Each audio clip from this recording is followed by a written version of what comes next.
This is a pretty crazy fact. I asked ChatGPT why women file divorce at such a higher rate than men. The last few days have been super traumatizing for me. My own fault.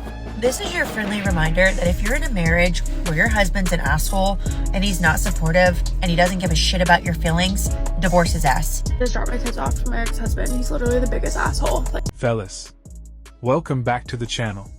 In today's video, we break down the emotional confession of women who left their husbands, only to realize they made the biggest mistake of their life. Let's dive right in. Subscribe to the channel. It really supports us. Just dropped my kids off to my ex-husband. He's literally the biggest asshole. Like, the fact that he still has friends, or the people that we were friends with are still in his life, blows my mind, because I'm like, how could you guys be friends with someone who's literally such an asshole? And my kids are crying. I cannot wait until they get to an age where they can decide who they want to be around or not be around. I don't know what his deal is right now. He's just been literally the biggest a-hole to me. He owes me a bunch of money from half of activities and school stuff, and so I don't know if that's what his deal is. I'm always like, bro, your alimony ends in a couple months. Get over it. I don't know what your problem is. But I just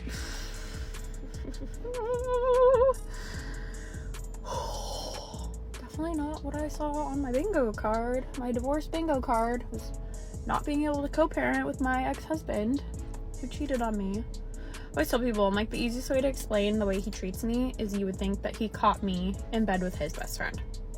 That's the easiest way. Because he treats me the way I should be treating him. That's what's wild.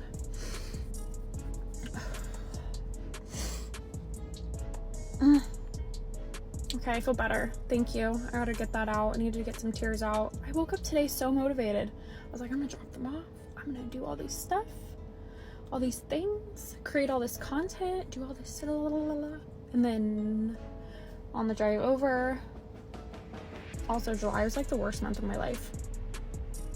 This last July was, which is wild because every single July I've had something happen from a selfish person that just completely flips my life upside down. I just can't talk about it yet. So anyway, bye. She's crying on camera about her ex being an asshole, but skips over the cheating, the alimony, and the constant drama. Maybe he's just tired of funding your lifestyle and taking the blame for everything. Accountability never makes the cut in these rants.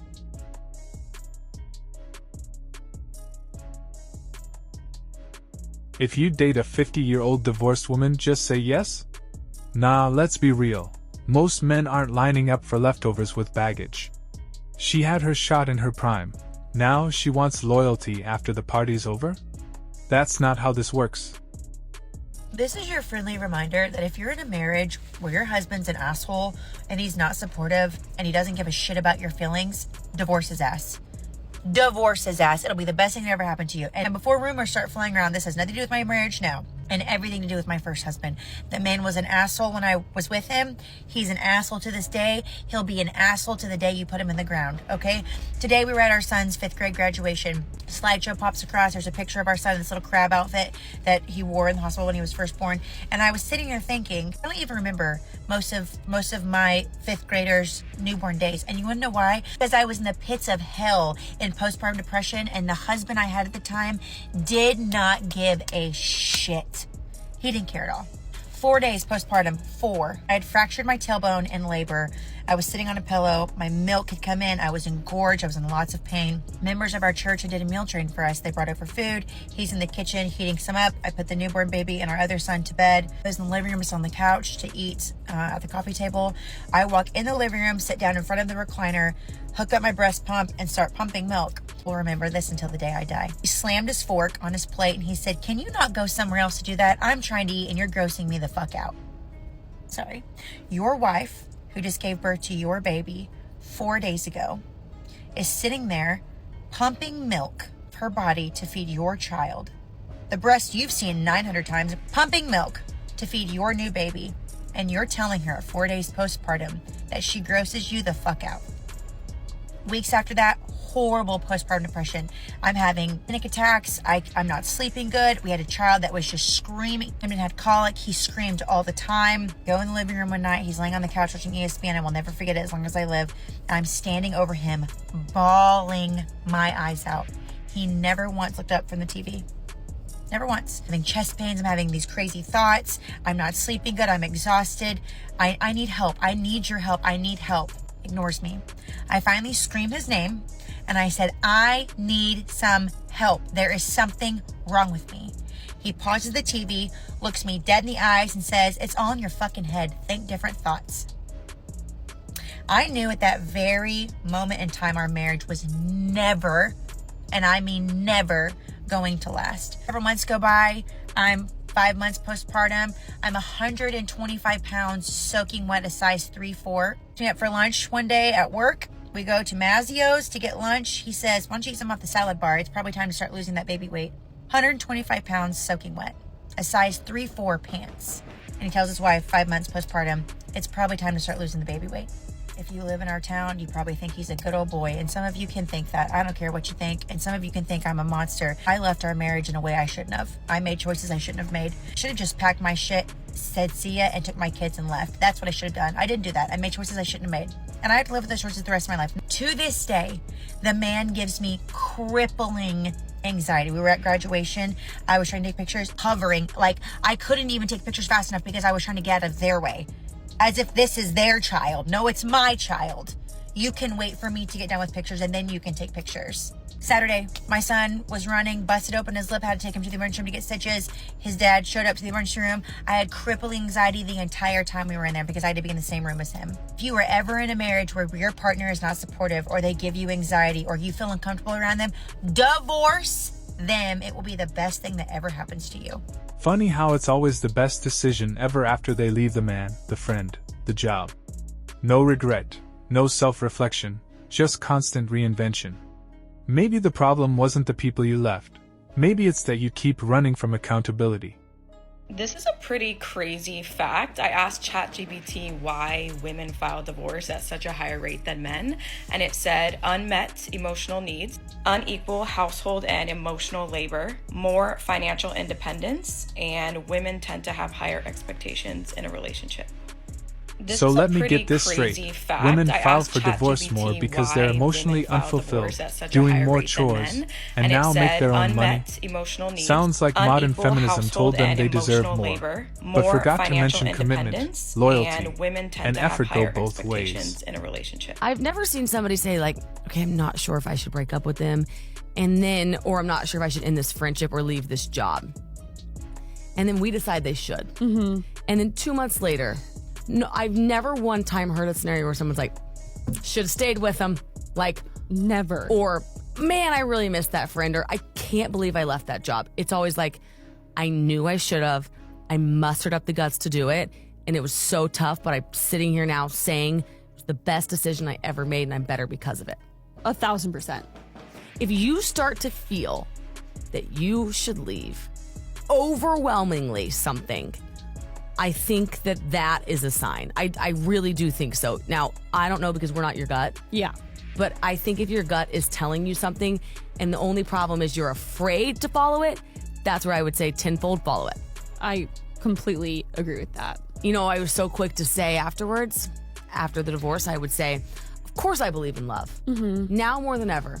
Notice how it ends with I made choices I shouldn't have made, but skips right past what those choices were. It's always he was the villain until you realize she left messy and won't admit the full story. Divorce isn't therapy. Healing is. Blame isn't. The last few days have been super traumatizing for me. My own fault.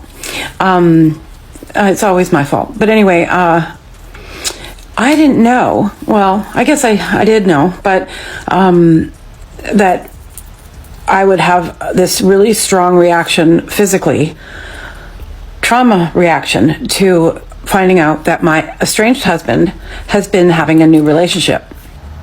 You can't imagine your husband and your children having a great time without you or with a new woman. And I think the hard part is that because I'd been with him for so long, since I was 18, for him to be in a relationship where he is in one and you can't figure it out in your mind. And then it felt like he had died. And I kept getting this sick feeling like he was gone and dead. And I almost wished he was dead. More regrets and tears for missing her family unit followed after that. Anyway, this really lovely woman, I cut her hair and do her highlights, and I do her kids' hair and her husband. And they invited me to dinner tonight. It's Saturday night. And I was getting ready to go, and I bought the kids little gifts. And I just thought, I'm going to go and have dinner with these people and their children, instead of being at home with my own. And I wonder what I'm doing. It's really not, I don't know what to do. I don't know why I feel like this. I miss my family. I miss being a family. It's so hard. It's really hard. It just hit me. Like all of everything I've ever known is gone. My family isn't here anymore. I mean, they're here, but we're not together. Now that you guys have the context of the story, we can watch the video she just dropped today. She is now willing to do anything to win her husband back. And modern women in her comment section are trying to shame her to the point that she had to block some of them. So, I have a few things I want to... She left him thinking the grass was greener. Now she's crying over family dinners she gave up. It's not empowerment when reality hits and regret kicks in. This is what happens when women trade stability for freedom with no plan for the aftermath. We are starting to see how dangerous women are. Lesbian relationships have the highest rate of domestic violence. Lesbian relationships have the highest rate of divorce. One thing I can't stand is how women try to paint men as these dangerous predators that do nothing but harm women. Do you guys remember when women said they would pick a bear instead of a man in the woods? Who remembers that? It's no wonder that men are just fed up with modern women. Misandry is everywhere in modern society. With the result of recent studies, the creation of social media, and women's never-ending need to post everything online, we are starting to see how dangerous women are, especially to other women. 70% of one-way violence is perpetrated from women to men. 75% of abuse towards children and the elderly is perpetrated by women. Lesbian relationships have the highest rate of domestic violence. Lesbian relationships have the highest rate of divorce. Nowhere can the dysfunction between women be seen more, though, but in women's sports. There are many cases of WNBA players involved in violence against their girlfriends and wives. These stories are not pushed hard in the media because they are women. So on today's show, we are going to look at some of the most prevalent cases in the media. For years, men were labeled the villains, but now the data is exposing the truth. Women aren't always the victims. From domestic abuse and lesbian relationships to child mistreatment stats, the silence around female aggression is deafening. Double standards are cracking.